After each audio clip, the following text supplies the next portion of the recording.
to go, guys? Yeah, cool. This is a rom-com, but from a really realistic point of view, and also it's quite masculine. Guys are going to love this. Great. Oh, right, that's good. That's obviously intentional. Well, I think that they wanted to appeal to both sexes, absolutely, because I get a lot of people when they say, "Oh, what have you done recently and what you've got coming out?" And I say, "I've done this rom-com." And they go, "Oh, well, yeah, my wife will tell me about that." But I don't think it is that. I think the idea of romantic comedies being just for women is kind of an old thing. I mean, I like rom-coms. I do have to watch them Friday, though, unfortunately, because my wife actually hates them. Really? They anger her. She can't watch things I love, actually. So what is your guilty pleasure sort of movie or genre? I mean, I love, as I say, Love Actually, Pretty in Pink, and Can't Stop the Music, the Village People biopic. Never saw that. Never saw that. You're missing out. But Pretty in Pink's just a great film. Pretty in Pink's brilliant.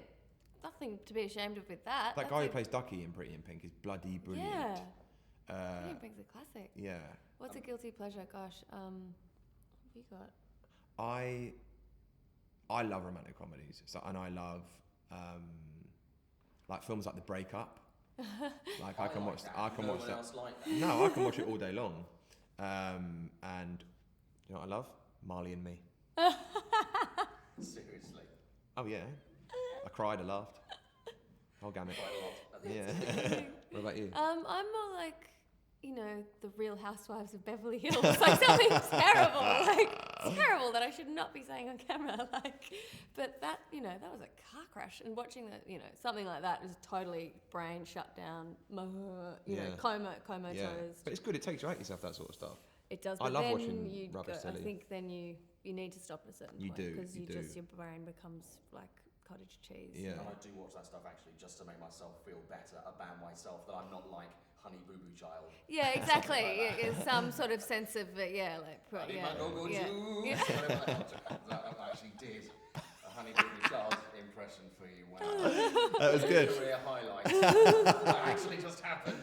It was good. You've done it. Okay, I want to ask you about wedding faux pas. I think you've all seen them Committed. They're on YouTube and stuff like that now. The pressure is on with best man speeches and when you're at a wedding to try and become a YouTube sensation now, I think. Yeah. Did you guys scour the internet and look at those and cringe a bit? I remember Dan saying that he thought Stephen's character had got the speech off the internet. Remember that? So it felt like a really stagey and like he just googled best man speeches. Like that's the kind of. But I've been to so many weddings where the best men have obviously lifted the joke straight off the internet. And really? I know because when I've written a best man speech and written my groom speech, you just check out what's there, right? And it's like there's a website, the first one that comes up, and there's like gags there. And I tell you what, people love them. It's like, I know that you've nicked that. I know that you've, this is the second time today that I've got off a toilet with I got off a warm seat with a piece of paper in my hand. Yeah. It goes down like people love that shit. Oh, they love it. And the one with the keys, where it was say, oh, blah, blah, leave the keys back, and then all the guys come up with the keys. And Yeah. Have you seen that one? Yeah. It's basically calling the bride a whore. Yeah, it is. I Yeah. see. Which is romantic, I see. Right. It's terrible. People love that. Yeah, They love that they stuff. love that. And a little bit of blue for the dads as well. Yeah, Bit of blue for the dads. Bit of blue. Yeah, bit of blue for I the say dads. avoid the blue for the dads at all costs because there's someone's nan there, she doesn't want to hear about that. She secretly reads 50 Shades of Grey, Of though. course she does. She does now. Of course she does. I actually do wedding bingo as well, where I try and spot certain things like the pervy